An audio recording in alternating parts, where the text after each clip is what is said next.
good day, good night. Welcome to Five Rings a Daily for day 6 and 7. And before we get started, I have to say, Duane, day 6, day 7, day question mark. The last few hours have been quite of a whirlwind. So, day 6, anything else happened? Anything major before we start going into our medals that you would like to address? I don't know. I've tried to shut out the rest of the world. Obviously, there's some serious stuff going on. There always is. But yeah, it's a bit of a blur. I'm sleeping in like shifts now. I sleep for like 3 hours here, 3 hours there, and it's a bit of a talk. I'm gonna try and get, when this show ends in an hour or so, I'm gonna try and do like 6 or 7 straight hours for the first time in a while, because I'm getting a little bit beat up here. But yeah, it's been not quite a whirlwind like you, but it's been a whirlwind for sure. Yeah, if you follow me on social media, you can see that something happened in the last 48 hours. So you can check that out and see very nice pictures if you check my social media. But now let's move to day 6 before we catch up to day 7 and the day that just wrapped up today in PyeongChang. So let's start by talking about day number 6 and our poutine medal for number 6. And it was a great game on Valentine's Day. Canada versus United States. The Valentine's Day Classic now, the Olympics apparently, in women's hockey. And it was in overtime.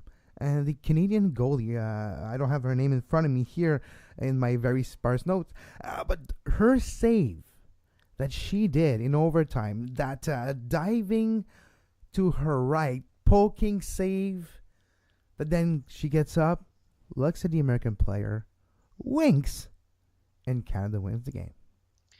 Lacasse, is the name of the player. It was a busy day for Kevin, so I forgive me. It wasn't an overtime, but they're talking about the penalty shot that she stopped in regulation. Canada. Oh yes, sorry, I'm sorry. Penalty. See, it was a whirlwind. So see, listen to Duane today. Don't take anything I say for granted. Just listen to Duane. It was 2-1, 2-1 final.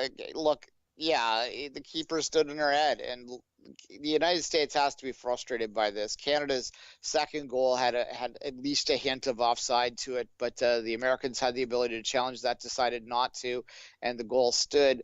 Canada, of course, also had a goal called back in that game as well that probably might have been, again, it was debatable whether it was the right call or not. So there were some refereeing decisions in this, but the bottom line is, once again, Canada, the United States, women's hockey, despite the fact the United States dominates between Olympics, once the 5 rings are in play, for some reason, the Maple Leaf tends to go up on top. And it was the U.S. has now gone 20 years since they last beat Canada in an Olympic game.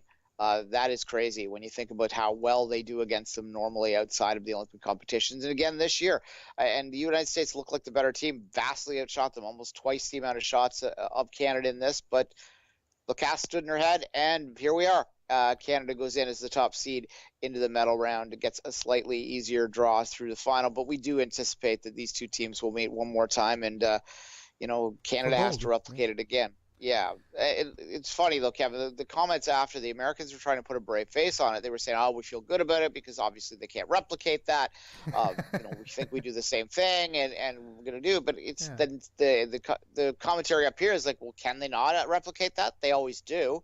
I mean, it's fool me like, once. Yeah, exactly. History says that we beat you usually when it counts. So maybe I remember, wasn't it heading into Vancouver, I think the Americans beat Canada at all the World Championship and the exhibitions. Like, it was like 18 games in a row between Olympics or something between the two nations, and Canada always lost. But when it counted, Canada won that game. Marie-Philippe Poulin, and again in 2014, Marie-Philippe Poulin, gold medal winning goal in both those games. So yeah, maybe it's gonna happen again, and maybe it's gonna be Marie-Philippe Poulin again, right? Third time's the charm. At least, maybe on that case. So one thing, though, that I'm wondering, and that's become a tradition, who's in charge of the ice in PyeongChang? Who made the ice? Who's doing the Zamboni? And did they bury a loonie in the middle of that ice sheet? I don't know 100%. Typically, there is a Well, yeah, but the NHL players have been there before. It's the guy that does the Edmonton Oilers ice that always does it, and since the Oilers are playing, I'm wondering whether it's a different person this year. So we'll have to wait and see until we hear after. I haven't heard any stories about the Lucky Looney, which has become a tradition in Canadian sports. Whenever there's a Canadian team involved in something, they bury a loonie. A loonie for our international listeners is our dollar coin. It's called thus because it has a loon, which is a Yeah. bird on the back, so it is called a loonie. And even in the MLS Cup final, it was the Italian player for some reason had heard of this tradition and decided to bury a loonie somewhere on the soccer pitch before TFC, the Canadian-based team, won the Major League Soccer Cup, which is something that you can hear us talk all about on our other show, Soccer Today. A brief little plug for that one, which will be Yeah. back after the Olympics. Exactly. And before we move on to our wood medal for date number 6, Dwayne, one thing that I thought was important to say too is this tournament in the women's game seems closer than years before. Yes, we have the blowouts, but we did have some surprising results, and we do have some potential for maybe a more difficult road to a gold medal game. Not saying it won't be Canada, United States, but at least the games might be a bit more close fought. Maybe, yeah. Look, There's hope. Finland has a chance. Yeah, in a one every 25 times Finland plays the United States and Canada right now, I think Finland can get a result, which doesn't sound like great odds, and it isn't great odds, but I would suggest that 10 or 8 years ago, it would have been one out of every 200 times they played, and 4 years ago, it would have been one out of 100 times they played, and now it's down to about 25. So it's getting a little bit better. I still highly anticipate Canada and the United States will play in this. The tournament's set up to create a gold medal final. After Turin, they jigged how they did these things basically because they wanted Canada and the United States to be in the finals. They didn't want an upset to sort of derail this, and they also wanted to make sure that Canada and the United States would always play at least once, which didn't happen in 2006, which is maybe partly the reason why it's been so long since the United States beat them at the Olympics, because it is crazy when you think about it. But yeah, it was a great game, though. Really one of the highlights of the Olympics so far. Had so much intensity in it. It was chippy and dirty, and I mean, look, we're Canadian hockey fans, so sometimes we like a little bit of grit a little bit of sawdust in our hockey, right? And there was certainly a lot of that on display in the Canada-United States 2-1 Canada victory. I still, as much as we laugh about it and sort of suggest the history might repeat itself, I still will be surprised if Canada continues the streak this year. The United States is clearly the more talented team right now, but again, this Olympic curse, man, those 5 rings can weigh heavy, and we might be talking about it. Well, I will be talking about that when we talk about our Day 7 stuff and a Canadian athlete there, but certainly the rivalry continues, and we get one more shot at it, very likely. Was our poutine medal for day number 6. Moving on to day number 7, which no, sorry, day number 6. I'm so lost. It's yeah. All right, day number exactly. I'm engaged. That's why. Day number 6. My wood medal is probably a name that we'll butcher right now, but Hillert Anema. He's a Dutch speed skater official, and there's some suspicion of match fixing, and it has come to light a few days ago on day 6 about those allegations. 4 years ago, during the Sochi qualifying runs, the French National Speed Skating Federation, apparently one of the officials of the French National Speed Skating Federation, approached Mr.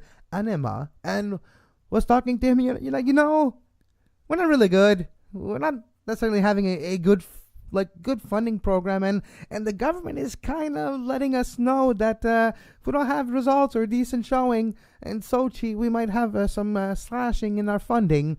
So can you do something to help us out? Can you just maybe not go as fast as usual in our meet and let us maybe have a few points or something?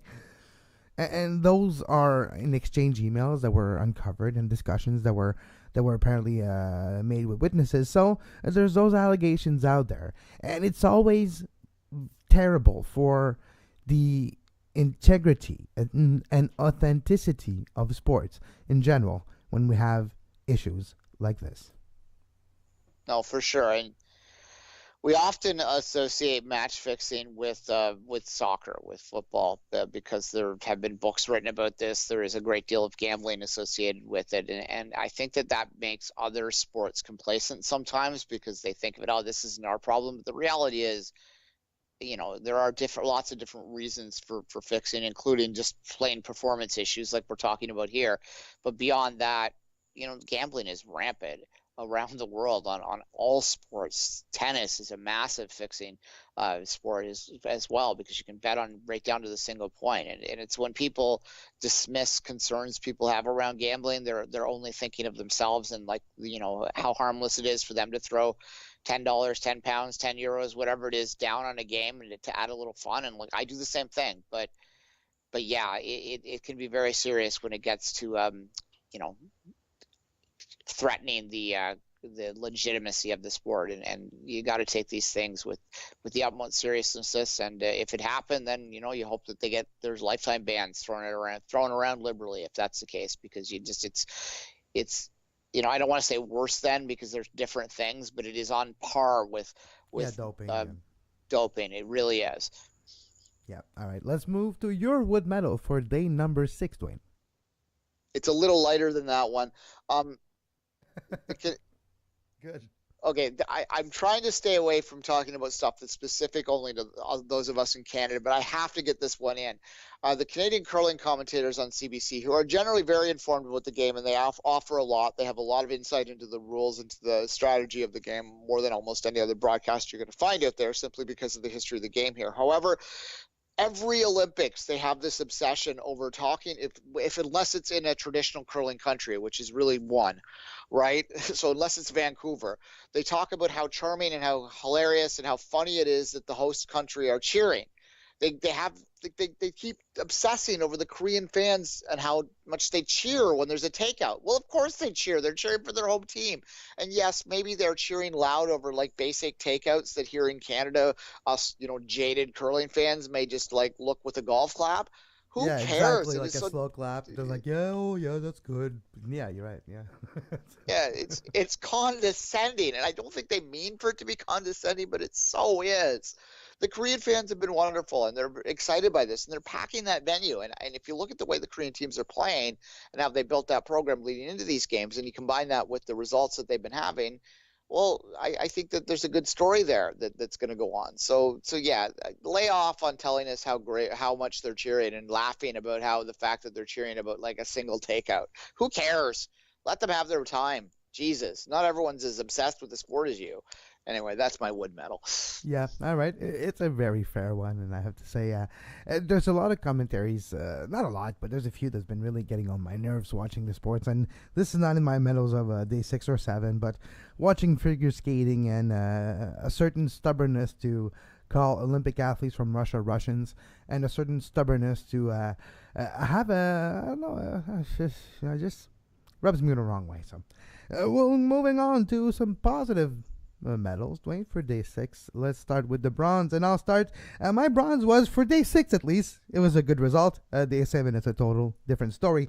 Michaela Schifrin on day 6 won the giant slalom with her skis, yes, but with gold medal. Giant slalom, Michaela Schifrin living up to expectations, and so far in the Olympics, outside of a few great performances by American athletes, Chloe Kim in snowboard, other athletes in snowboard did great too. We don't necessarily need to name their names for obvious reasons. But you do have other great athletes performing, but some of them not living up to the hype being pushed to them by the likes of NBC and other sports outlet. But one that did, at least on day 6, Michaela Schifrin, giant slalom gold medal, and she's my bronze medal for day number 6. Well, she's my gold for day 6, so okay, I'll just talk about her now. Her performance in giant slalom was dominant, and there was a lot of hype around Schifrin heading into those games. But unlike, say, Nathan Chen, which I don't know if you have him in or not. No, I don't. So we can talk about him. Yeah, unlike him, where the hype was, we had a guy that was maybe in a perfect day could have been competing for a medal in Nathan Chen, the figure skater. it really had to be a perfect day for him to be competing for a medal, and they were going on like he was the gold medal favorite, which he was not. I mean, he was a young guy that has a lot of big tricks in his basket, and if he hits them all, then yeah, exactly, he's going to have a huge score, but he rarely hits them all. And at the Olympic stage, that weight of the Olympic stage would make it very highly unlikely that he was going to hit it all, and well, he hit none of them yesterday and ended up in 17th. So there's kind of egg on NBC's face, and there's maybe a bit more egg on his face than there needs to be based on the fact that he wasn't the one hyping himself. But when it comes to Schiffer, to get back to her, she was dominant on the World Cup circuit in both the slalom and the giant slalom. This was a woman that in a perfect Olympics could have probably had 3 to 4 medals, and she does have a gold medal. She finished 4th yesterday in the slalom, and you know, we might as well blur the days a little bit here. It's a bit of a weird mix with the slalom yesterday. I watched that start to finish, that one, and she sort of set down a safe run in the first run, which based on what she does, was pretty normal for her, to make sure that she gets down the course and she has the ability and the strength that even when she just lays one up, she's still going to be top 3-4. And then in that second run, to just rip it open, because she's one of the best skaters on rough courses, or skiers, I should say. Yeah. But the course was weird yesterday, with a lot of wind and a lot of changing conditions throughout it. I don't know how fair it was top to bottom, but everyone dealt with it, I guess. Nonetheless, 4th place was a shocking result for her yesterday. But when you go back to the giant slalom, certainly she did exactly what she was supposed to do, and a gold came from medal behind too. Like you mentioned, her first run was a bit more conservative, and her second one was way more aggressive. And in a giant slalom, where the big difference between slalom and giant slalom is, it looks more like a speed event than a slalom event when you look at giant slalom. The distance between gates, the size of the gates, and just the nature of the gates are totally different. The nature of the turns themselves are a lot different. So you do have that aspect of carrying speed and figuring out the course in the giant slalom. In your first run, if you're conservative, you can figure out, okay, maybe here I can push it more little. And maybe here I can shave thousandths of a second here and there. And with those marginal gains that you actually learn doing the course for the first run in competition and not just practice, then you get your second run in and you did an amazing time like Michaela Schifrin. But those marginal gains are harder to do on a slalom, where the margin of error is very limited. The angle of the attack on your skis on the edge leading into the other turn, how you attack the actual, not even gates, they're sticks basically, and how you attack the sticks and how you not lose time with that contact, it's very different. And you've seen her almost stripped at the end too. That was another thousandth of a second taken off there. So no, it was a difficult second run in Michaela Schifrin's standards. 4th in the world is not too shabby when you think about it, and she was beat maybe the only second time in the past 18 months, so not too bad, but 4th and not living up to expectations in the slalom. But she's my bronze medal and your gold medal for day 6. Let's move on to your actual bronze medal for day 6. I sort of implied a little bit of it with my wood medal, and I'll continue the conversation now. I want to give my bronze medal to the Korean women's curling team and to the Korean curling program in general for what they've done in the build-up to these games. Their mixed team was very competitive despite being incredibly young. They were the youngest team there, and clearly, because mixed was kind of late to the program, so they were a little bit behind in that and building that program up. So they did well in that competition, but particularly on the women's side in the fours, they are every bit there, not just as making up the numbers, but as competitors. And I really do think that when you combine what we've seen in terms of the popularity in the stands with the fact that they have this full-time facility now, and these teams that are doing well in a region where they can continue to consistently get to a world championship. They don't have to fight through other teams like in Europe or in Canada. That you can pretty much pencil them in along with China, I should say, with consistent world championship appearances. So they're going to be able to build on this, and I do actually believe that based on a lot of this, that so long as they keep funding this and moving forward, that we will eventually see a Korean team like we've seen with the Chinese and stepping up on the women's side, that will emerge and become World Cup, like a world championship contending team and an Olympic contending team in the future. They may even medal in this. I mean, this tournament right now is wide open, and we'll talk a bit about that in a bit. But but certainly the Korean women's curling team, they had another big victory today. Specifically for my day 6, you could talk about them beating Switzerland, which is always a strong team in women's curling, as the specific reason why I'm naming them for that day. But in general, the curling on the Korean side of things has been a nice story in these games. All right. Yeah, it has been fun, and they have had some surprising results, so it has been fun to watch. Now, let's move to my silver medal for day 6, plowing through the luge relay competition as a whole. It's fun to watch the hitting of the paddle when they get to the bottom to launch the other one. The team aspect of a single event, it's kind of impressive. Men and women and doubles, it's a combination of the time. The time is continuous. One mistake, like we've seen the Korean team, first guy down makes a big mistake, is like 13 seconds off, and then your entire hopes are done.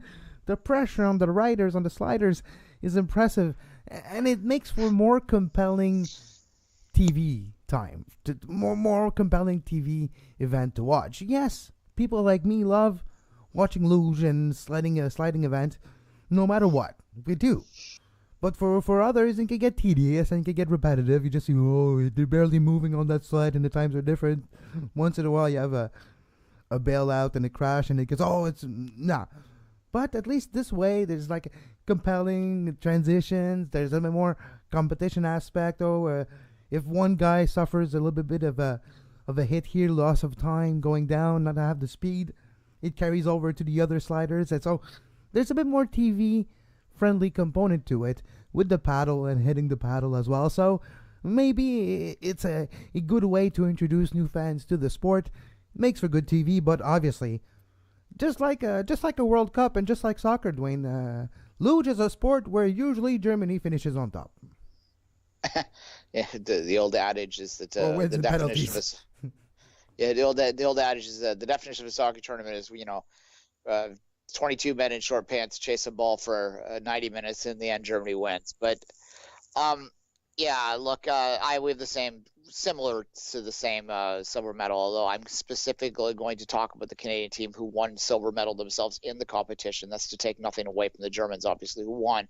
But the reason I want to highlight the Canadian team beyond my own passport is because this was a team that was basically robbed of a bronze medal 4 years ago based on what a Russian team that was clearly doping, there was ample evidence to demonstrate that they were doping, but yet because of basically the inability to prove it in an absolute letter of the law kind of way at the CAS level, had a doping suspension overturned, which then had originally given Canada a bronze medal. They finished fourth on the day, across the line, had taken it back from them. So look, the fact that they were able to stay focused, and it wasn't the exact same team, but the program itself stay focused and remain attentive to the goals moving forward and get that medal 4 years later. And it meant a lot to the program, as you saw at the end when they piled on, I think was a big deal. It was an exciting finish. They moved up a spot in that final run.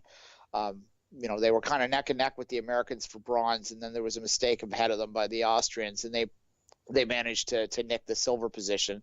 That is something that's just to be celebrated, and it allows a couple losers to end their very final sliding moments of their career with an Olympic medal, and with something to see and something to be excited about. And as I said, you add that element of having them essentially be robbed of a medal from 4 years ago, and it's a good story.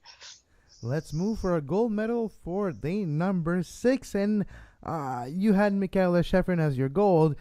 My gold is to Ted-Jan Blumen, gold in the 10,000 meter. Yes, 10 kilometers turning left. Long time. Takes about 12 minutes. Well, it takes pretty much 12 minutes, 39 seconds, and 700 of a second for Ted-Jan Blumen. New Olympic record.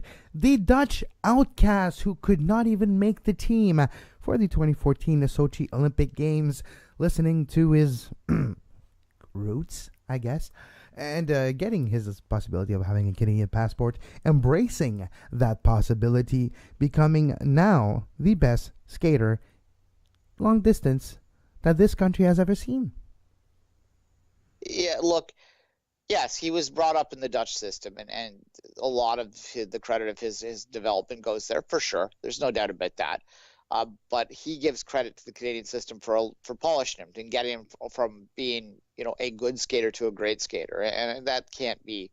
That's not without merit, and that means that this medal it's. Yes, the Dutch, I think, do get a little credit for it, but it is still a Maple Leaf medal for anyone who wants to argue that sort of stuff. And besides, the Olympics and have often embraced the idea that immigrants can compete for the nation that they've immigrated to. And there's been some great stories in Canadian history. Yeah, I think of the names escape me right now, but the wrestler from Sydney that won gold in the final day that had immigrated only a few years. Daniel Igari.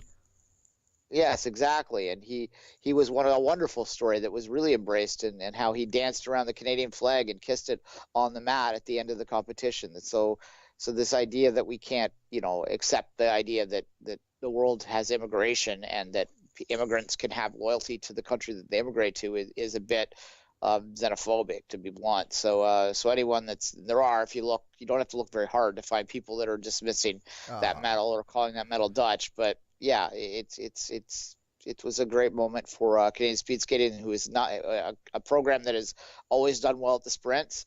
Has always struggled beyond that. This is the first medal at the distance since the 30s or something. So a good moment all around. All right, let's take a quick break and come back with our Day 7 medals.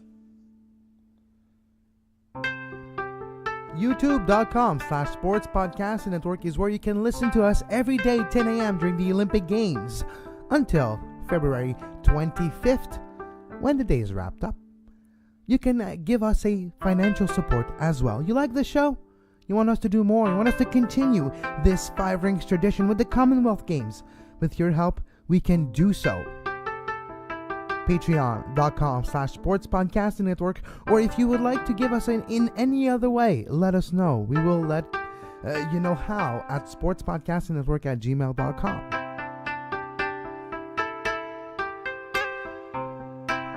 We're back, Duane. It's Day 7. Not as exciting as Day 6 on the medal side for Canada. A lot of qualifiers, a lot of great competitions. We've seen snowboard cross, some ski cross, some aerials, some speed skating, cross-country skiing as well, and more in the skeleton side. So let's start with our poutine medal for Day number 7. The poutine medal for Day number 7. Sorry, Kevin, I don't have it in front of me real quick, but let me just look up quickly here. It is, yes, it would be cross country. What's her? No, the slalom. Yes. Yes. I just got to get her name in front of me. Yes, the woman. No, for God's sakes. Here, let me go here. Live radio, Yeah, folks. Live radio. All right, so it's right in front of me right here. Erin Malinsky. Malinsky. Yes, sorry, I didn't. I was looking at my other medals to get ready, and then that one escaped me. But Erin Malinsky was she's a slalom skier, and she won the second run in the slalom, which that sounds like a Canadian Olympic moment from 1988 or something, right? That I get excited about. But bear with us for a second. She basically was a top 10 contender for heading into these Olympics. It would have been a long shot for a medal, but she was going very, very well in her first run until she had just one tiny little slip. And the slalom is so precise that one tiny little slip can completely kill you. And compounding that was that she had that tiny little slip just as she was hitting the flats. And there is no worse time you can lose your speed than when you're hitting the flats, right? Because you've got to glide, Yeah. you've got to maintain your speed. And if you lose all your speed before it, you're going to lose speed consistently through all those gates. So she went from having a run that looked like she was going to be top 10 heading into the second run to one that placed her 22nd actually heading in to the run. But then she came down the hill eighth start time in the second run, and that held up as the best time all the way until we got to our top 10 skiers. She had the best run of the day. She ended up finishing something like the 10th, I believe, but a remarkable comeback from that. And sometimes we ignore the fact that this is an athlete that just could have gave up, but instead of just giving up, she decided to go down and put another run in. I believe she's in the combined later, so she was looking at it probably as a training exercise for that. Beyond that, there are World Cup ranking points at line 2, and that matters for your start times moving forward. So she managed to motivate herself to continue to push forward, and she got a finish that was a top 10 or 10th anyway, and that's going to really help her across the board and help her moving forward. And that's a remarkable bit of a comeback from what could have been a devastating moment to slip at the absolute worst time in that first run. Oh yeah, no, exactly. Because like you mentioned, if you lose your speed on the flats, there's nowhere to hide. There's nowhere to compensate, especially in the immediacy of it, because you're actually on flat, so you have to exert more and even lose more of your momentum, and you're kind of like done. All right, let's move to wood medal for day number 7, and I'll let you start the wood medal for day 7, Duane. All right, my wood medal goes to Rachel Homan, the Canadian skip of the curling team, and part of it is because of the way she's playing. She's 0-3. This is the defending world champion and someone who is considered to be, if not the best women's curler in the world, it's certainly in a conversation to be the best women's curler in the world.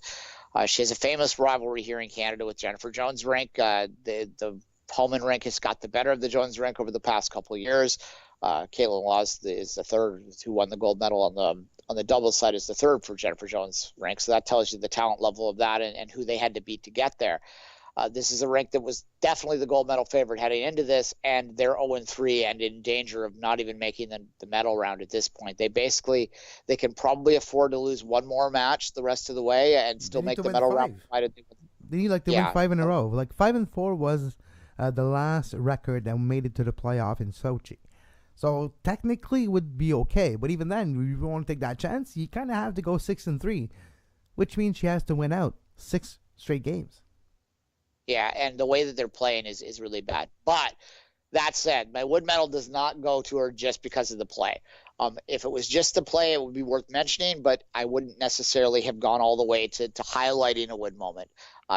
There's a play in curling, if you burn a rock, that's a term you'll hear. You burnt the rock. What that means in English, basically, is that you touch the rock before it stops moving as a sweeper. Now, this is a serious infraction at some times when this happens. If you're sweeping before the hog line, the line that you have to get past before it goes in, before you can even count the rock, it's an automatic take it off. There's no questions asked. If it changes the direction of the rock significantly, then obviously you're affecting the play. You can't do that. You got to touch it. The sweepers can manipulate the rock through creating friction on the ice, but they can't manipulate the rock literally. So burning the rock is a serious thing, and it can result in multiple different things. Now, what you have to understand is that curling is a self-refereed sport by and large, right? It's like golf that way, that you have to monitor your own and call your own rules and things like that. Now, what happened in this particular play, and this is causing a lot of controversy in the curling world and is not being received very well here in Canada, even when Rachel Homan was the one who did it, was that the Danish person had thrown a rock. It was a freeze. So it was a very well positioned freeze that we're doing. But at the very last second, as the rock was basically stopping, it was moving milliseconds, there was a tiniest little touch of the rock by the broom handle. It did not impact this position of the rock at all. There was no change on where that rock would ended up. None, literally none. It was just one of those tiny little touches. 9,999 times out of 10,000, if this happens in the curling world, what they do is they go, that's fine, because it didn't impact where the rock ended up. It was just a tiny little mental thing, like a slip or whatever. It didn't. But what Rachel Homan did, without even conversing with anyone, is just took the rock and kicked it aside and just stared straight forward with that death glare that she has. And this is a reputation that she has in the Canadian curling world as being a bad sport. And the bad sport in the curling world is something that does not rub people the wrong way, or the right way, I should say. And if you look at the reaction amongst Canadian curling fans, one of the things that jumped, there were some nasty reactions to it for sure, and we'll put those aside. But one of the more balanced reactions were that's Rachel. And the Danish skip in the post-game interview said sometimes karma could bite you in the ass, and she missed 2 incredibly makeable shots to lose that game in the extra end. They had the hammer coming in at the extra end. All she had to do is make 2 shots that I could go down to the local curling club here and find 10 people that could make the shots that she missed in that final end. So yeah, was it karma? Probably not. It was probably nerves, and they're choking up a little bit here.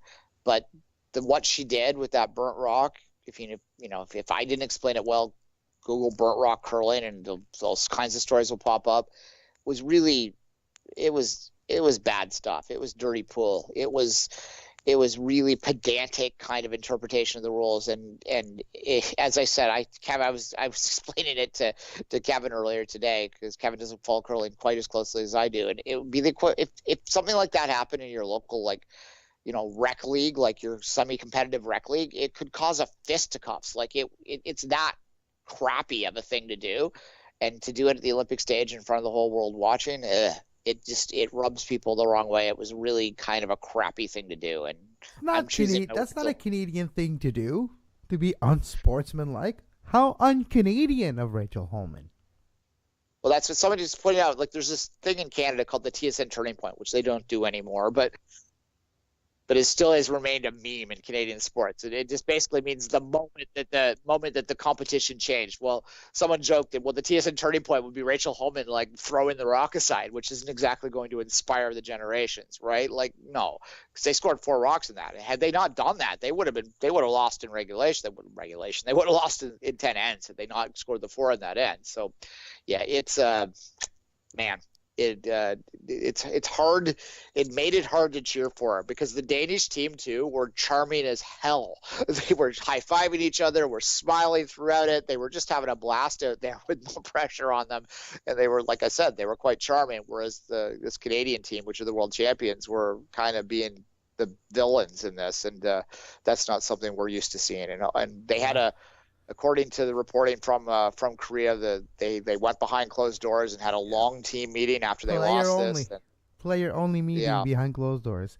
But I want to say hello to our listener. Well, maybe our listeners, we don't know. But in Denmark, Henrik, before the curling match last night, he sends us a message saying, "Hey guys, Rachel Holman's gonna destroy my country, but it's good to talk to you guys, and happy hello." So hello, Henrik.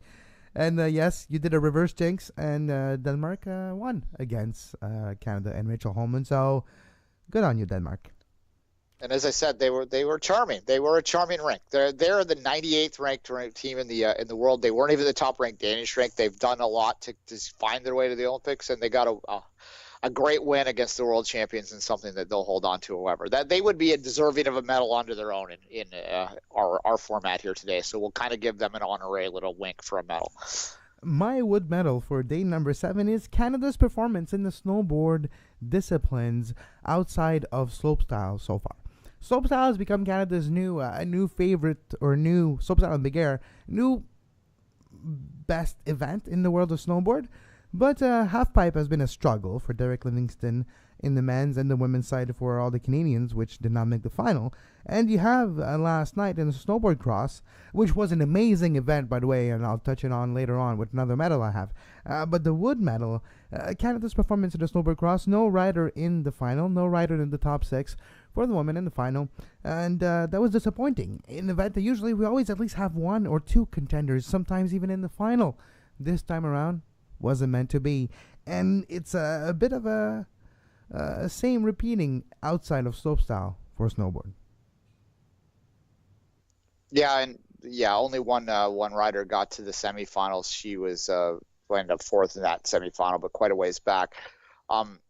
Really, in both the men's and the women's side of things, it just wasn't close this time, and it was an event that Canada had quite a good history on leading into this. But not to be last night, and it's unfortunate because it's such an exciting event too that you kind of like to have someone in it.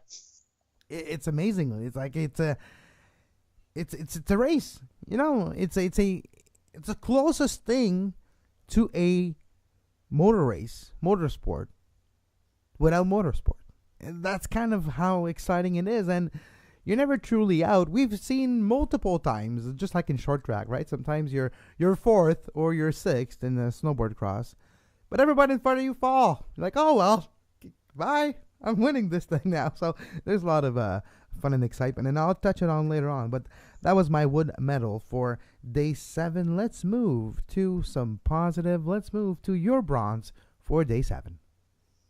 Well, it's continuation. My bronze is Michela Moali, who won the championship. The Italian woman, you could tell her out there because they had that great little uniform with the stripes on it. She looked like a tiger, like a blue tiger out there on the course. She clearly had the best run. She was able to just power her way to the front at in the final there. A great competition all around, and you know, she was the number 1 ranked racer heading into the Olympics, and that carries a lot of pressure, particularly in a sport where there is a little bit of chaos, as you say. Short track's the same way.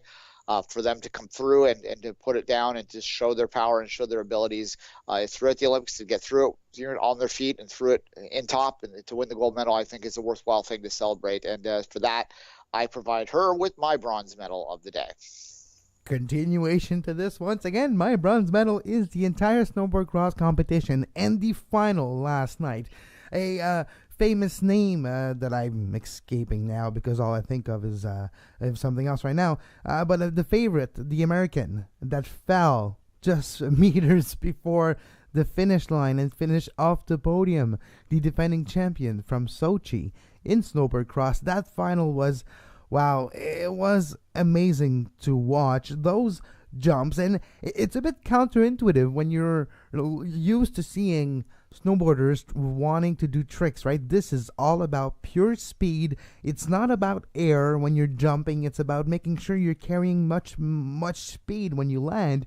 And sometimes it's escaping the jumps and kind of trying to glide over the top of those little hills and use it as a almost like a propulsion system to glide and carry on speed. So it's fascinating. And then you have the aspect of the contact, because there is contact between riders in tight turns, sometimes especially in ski cross, because you have ski cross and snow cross and snowboard cross. Ski cross, skis get tangled up and you fall, and snowboard cross it can happen again too, and that makes for an exciting competition, very quote-unquote TV friendly. And when I talked about some skiing event, an Olympic event, TV events at the Olympics, not necessarily adjusting the way they do things for 2018 and with camera angles and with like GoPros and stuff, well, they do in snowboard cross. And some riders had GoPros on them, some riders had portable cameras and different camera angles with drones and with technology that is of the day, and it makes for an amazing event to watch. And I wouldn't be surprised if the ratings and more this sport continues to grow even more than it has over the last 12 years. I think it has a lot of potential, and it was a great event last night. Well, it's that movement towards pure racing as opposed to staggered start. And I mean, I watched the staggered start cross country race last night from start to finish, and it's something I'm used to, and I've watched my whole life, that idea, and I can still appreciate it. But after watching so many direct races, whether it's mass start or whether it's like kind of a race like we see, well, they're mass start in this particular case too, but whether it's like a heat racing competition or something otherwise, it's still, you get used to it, and it's like first past the line wins, as opposed to like what time and let's look at the things. And I remember being so frustrated watching the cross country last night. I was trying to follow the Canadian athlete Harvey, who was sixth, but like they were choosing not to show him, even though he was in sixth place, because they were focusing on the people that were like a little bit above him, and so you couldn't even follow him other than being on the app and looking for his times and his splits, right? So it can be very frustrating to watch those things, and more sports are moving towards it, and the ski cross the snowboard cross in this particular case, we'll have ski cross a little later on, is absolutely front and center. I want to race those courses too. They make me want to ski. I've skied my whole life. I don't get it as much as I like now, but I want to go out and try those courses. I'm the type of skier like you probably. I was not into like making jumps and breaking my neck. I was just like to ride, right? Just like to glide and to turn and to nice little downhill and just slowly, smoothly having fun just in movement. That's what it is. And yeah, I'm like you. I played it on my PlayStation, but I wish I could actually ride those courses too. Maybe in like no jumps, maybe like don't make jumps with gaps so we have to jump, just like shave off the hills a bit, but let us run it, please. Oh yeah, no, I'd break my neck on that Olympic course, but I'm sure that they at a ski resorts, they probably have something a little more recreational focus, where you have the turns and some bumps, but not necessarily those 16-foot jumps. At any rate, they should put. It just came to my mind. I wonder if I haven't even looked at this. What are the crashed ice? What do they call that thing in Quebec City every year, where they do it on skates? Well, that's kind of what it is. It's kind of like ski cross, but on skate. It's kind of like snowboard cross, but it is exactly that. It is. Yeah, I wonder why that's not in the Olympics. They should have that in the Olympics. Anyway. Never mind, Duane. The tracks already exist. Just put them on the luge track. Oh, Jesus. Yeah. 5 There you dead go. this year. No, it's not funny to make jokes like this, but yeah, no. All right, let's move to my. There was no redemption comment that I could say, so I'm like, moving on to my silver medal. There you go. All right, and I'll continue to what you were saying. So I'll just jump in here. My silver medal, Duane, is Alex Harvey, 7th in the 15 kilometers freestyle. And it was a performance that was impressive when you look at things globally. Best Canadian, the other Canadian went 38th, 60-something, and 71st, right? So there's an enormous gap between performances of the Canadians. And the other performances were not that great. So what that tells me is Wax was not necessarily on point today for Canada as a global team on the snow. So for Alex Harvey to perform well, a top 10 globally and a 7th position, good performance. Alex Harvey was okay with his performance. He was satisfied with it after this 15K. So for me, it does says that in the actual circumstances that he was in, with the wax and the skis that he had, 7th was probably the best possible performance. So my silver medal of the day. Well, I think at this point in time that Harvey's other real medal chance was probably the 30Ks, the skiathon, and he was in that one for quite a while. That was a mass start event. He was in that first group for most of it. Didn't quite have the speed at the end, but his true medal contending opportunity is in the very final race, that 50K, and I think he's all building towards that, and this is all part of it. Unfortunate result in the sprint where he was ranked 18th in the world in the sprint. It was unlikely he was going to medal in that, and this one was also a bit of a long shot. The shorter the distance, the less likely he is to medal. But he will have that 50K still, and building upon that, and hopefully on that final day of the Olympics, we can watch him up in that front pack for most of it. And the longer it goes, the better it goes. So a good result there, and also the winner of that, which I don't have in front of me. We'll get there. Okay, all right. We'll get there. All right, we'll leave it. All right, so my silver. Yes. I'm going to go to the men's figure skating. We sort of talked about the bad side of it a minute ago with Nathan Chen and his performance, and we can talk about Patrick Chan and those axles. Those axles, right? Yeah. Patrick Chan is an indication, the Canadian former world champion, of a skater that it's kind of the new reality of figure skating where it is trick based and you have to get as many big quads in as possible. I don't know if it necessarily suits him. He's a very good technical skater. Finished 6th in this, does get to skate in that final group, which is what his goal was going in. So, if there are a few slips in front of him, he might have a chance at bronze, but by and large, it looks like he's going to finish off the podium with his final skate of his career. But I wanted to give a nod to the guys at the top, the Japanese skater Hanyu and Javier Fernandez, which to me, I fully admit that figure skating is not my day in, day out go-to. I can appreciate the artistry of it, but Fernandez is a skater that he crosses over a little bit, in the sense that even people that aren't necessarily inclined to like figure skating can really appreciate what he does out there. The commentator at this time summed it up. He's like, Javier Fernandez is the guy that decides to want to go have beer with after. He just seems like he's kind of got that cool Spanish thing going on. Not saying that he's as cool as an Elvis Stoico or Fabrice Candeloro ever was, but he might be the closest thing this generation has. And he has good attitude too. He's in the silver medal position right now. Hanyu had a great skate, and looks like he's brilliant. Like the preciseness of his movement, and when you see a Patrick Chan and others that we've seen, the Adam Rippon and other, look at us talking figure skating here. You have those movements. There's a grace and but you need force and strength, and it's hard sometimes to convey. And both Fernandez and the Japanese world champion who just came out, the defending gold medal champion who just coming back from injury, he's the number 1 right now after the short program. His performance, the preciseness of the movement, but the speed and force and the strength. I was with my now a fiance, and we were on the couch watching this, and we've seen the aggressiveness that he conveys on the ice. Like he commands the ice sheet and not the other way around. It was quite impressive. Yeah, look, geez. We're next in line to commentate on CBC figure skating, apparently, Duane. Yeah, we're gonna be Tara and Johnny Weir or whatever. Yeah, but at any rate, no, I could appreciate it on.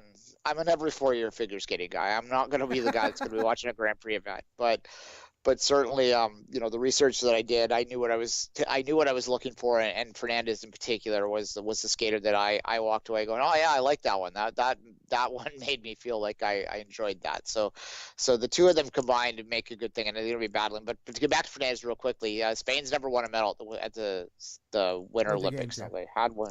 Yeah, they had one taken away, but we'll leave that alone for a while. So they've never won a medal that hasn't been taken away later, and I'm gonna guess Fernandez isn't going to have his taken away. So there you go. All right, actually, you're up first. So what's your gold medal, Kevin? All right, so my gold medal is Dario Colonia, the Swiss cross-country skier, a legend, and for the first time ever has repeated the three-peat. 3 times gold medal winner in the 15-kilometer freestyle cross-country skiing for the man, Dario Colonia from Switzerland. 2010, Vancouver 2010, Olympic champion in the 15K. Sochi 2014, 15K gold medalist. And now, PyeongChang 2018, Winter Olympic Games, 15 kilometers freestyle cross-country skiing, gold medal champion.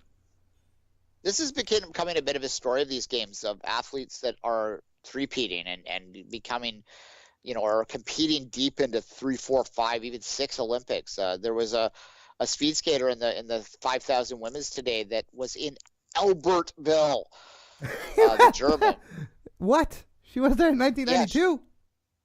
Yes. So she was. There was one person who benefited from the double Olympics, the 92, 94 Olympics. That was wow. Like, that is 45 today. She finished well back, but I mean, for God's sake, she qualified for the Olympics at 45 years old in a discipline like the 5,000, like mental anyway. But this is becoming a bit of a story in the sense that I think sports science is catching up and allowing athletes to compete into their late 30s and even 40s, early 40s, sometimes mid 40s in this particular case. So that's something that's good. And can we see, human sports science is an amazing thing, and it pushes that boundaries. I remember watching the Olympics back in the 90s, and an athlete that would have been 32, 33 would have been like, wow, they're pretty old. But now 32, 33 are still pretty competitive, and you're seeing 35, 36, 37 that are even competitive. And we haven't yet seen anyone that's really blasting into the 40s and winning gold medals yet, but you never know. Humans can evolve even more and more, and it's kind of nice to see. That is the idea of the Olympics, to go higher and faster and stronger, right? And to push those boundaries. And you always like to see the older athletes, but when they talked about it was Stephen Armitage, the Canadian commentator. He's kind of right now probably the most famous Canadian Olympic commentator. He's called so many medal races over the years that he said offhandedly, I remember calling her gold medal race in Albertville. It's like, oh my God, Albertville. Okay. Well, and there's something to say, though, about endurance sports, too, and how endurance sport conveys itself to a different type of not strength, but a different type of effort, right, than other events that are more explosive efforts, which youth and that type of effort is easier to produce when you're younger. And when you're looking at endurance events, it's about managing your effort, and with knowledge and experience, it becomes more easy as a skater or as a cross-country skier in this particular case to manage your effort. You know your body, you know your limits, and you know how to manage that effort at the right time and to make sure that you get the most out of it. And we've seen this with speed skaters in the long track, long distances, and the same for cross-country skiers. It's not young 20-year-olds that are doing great performances. Look at Sven Kramer, Dario Colonia in this case in the cross-country skiing. It's athletes that I've learned with experience, did it many times over a long period of time, over decades almost, that have that level of confidence too. Like, look, I've been doing this so long at this level. I know exactly what I'm doing. I know exactly when to kick it up a notch and to glide. And it's crazy how they can just own their craft over decades of time, which with knowledge of your body and your limits, of knowing when to push in an endurance sport, it actually makes you a better rider late in your 30s than you were earlier in your 20s. Yeah, and well, there's also an element of being able to push through pain a little bit more willingly and ably. Certainly, you see these endurance athletes tend to peak later in life for sure. Although this is, when I talk about the 45-year-old, that's in particular. That's an outlier for sure. You're not going to see a lot of people competing that late in a sport like this. I mean, equestrian, maybe even not even nowadays, curling would be rare to see someone that old. But yeah, that's mental. But at any rate, good for him. All right, my gold medal goes to Hannah Hyskova and the Belarusian aerial program. Hyskova won the gold medal today. She Belarus repeated. She did not repeat. She is young.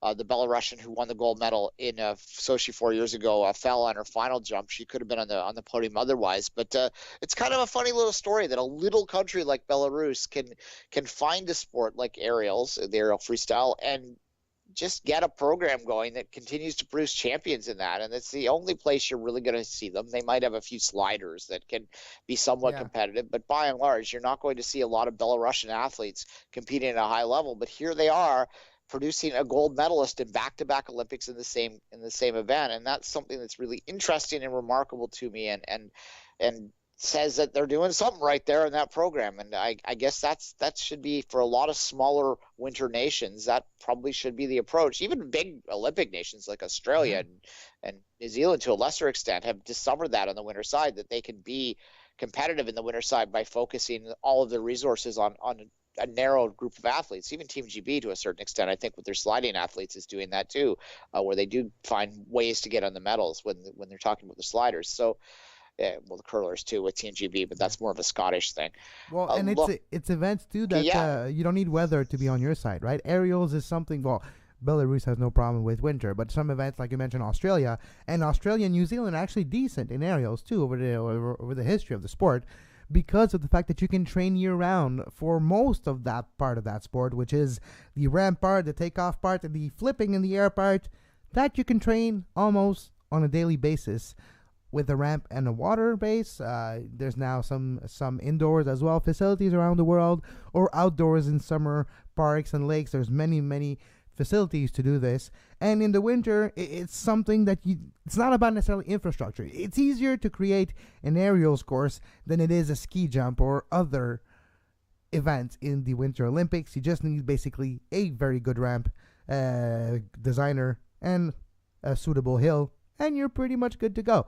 So there's that aspect to it. But no, it's interesting too, and it reminds me of Latvia in sliding in luge, right? It's a country that focuses on its attention on one sport or two sport, and you have results at the end.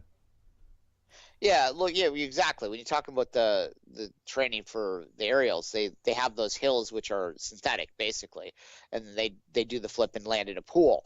That's one way that they're training in particular. Or also trampoline training for that works as well. Yep. There's a lot of gymnastic backing in that. You're seeing the Chinese athletes. So there's obviously areas of China where they have winter conditions, but the Chinese athletes have always been very successful, and were today as well, for the same reason that they take athletes on their gymnastic side of things, and they find certain aspects of how they perform and go, I think we can cross you over here and do something with it. And with Belarus, they're obviously doing something right there for having back-to-back gold medalists, and that's why I wanted to nod that out. It's also fun. I loved watching the aerials, and I enjoyed watching that today, even though there wasn't any Canadian content in it. And that could have been a wood medal of mine as well. You talk about talk about drop-off. We used to be favored in the entire world. We created that sport with the Rochon and the Nicolas Fontaine and company. Yeah, and it's interesting how I think a lot of athletes in Canada that would have been attracted to that back in the day are now moving more towards the snowboarding side of things, I think, is what's happening. It's funny that aerials isn't an X Games sport, because it really was in some ways the original X Games sport, the first one in the Olympics anyway, that would have had that aspect of what we love about those extreme action sports that now are starting to get a lot of attention in the Olympics. And aerials, even though it's in a discipline in freestyle that isn't considered an X Game action sport, it really is if you think about it, and it was the first one in. And as I said, it's kind of sad to not have the Canadian content from a partisan standpoint, but it's still very exciting to watch, and I enjoyed watching it a great deal. And congratulations to Belarus for their second straight Olympic gold medal there, Kevin. That's going to be the end of my medals for the day. Yeah, and it's the end of mine too, with Derek Olonga winning my gold. We talked about it already, so let's move to the medal standings quickly before we say goodbye for days 6 and 7. After 7 days of competition, plus 2 days before too. But after day 7, the medal standings, according to gold medal, stands like this: Germany top. First with 9 gold medals, Norway 6 in second, Netherlands third with 6 as well, United States 5 gold medals in 4th position, Canada 5th with 4 gold medals, Sweden 4 gold medals and in 6th position, France 7 with 3, Austria 3 as well, Italy 2, and finishing the top 10 of the PyeongChang 2018 medal standings after day 7 with the Republic of Korea, the host country, in 10th position with 2 gold medals. That will wrap it up for today, Duane. We'll be back tomorrow 10 a.m. and that will be Saturday Eastern Time 10 a.m. We will be talking about the excitement of day 8, and until then, Duane and I will get some sleep, right? Yeah, I'm going to try and get some sleep now. Got some curling back at 7 o'clock. Going to be interesting to watch Rachel Holman tonight at 7. That's going to be anyway. We'll see you tomorrow. We'll see if karma is truly and we'll be back tomorrow.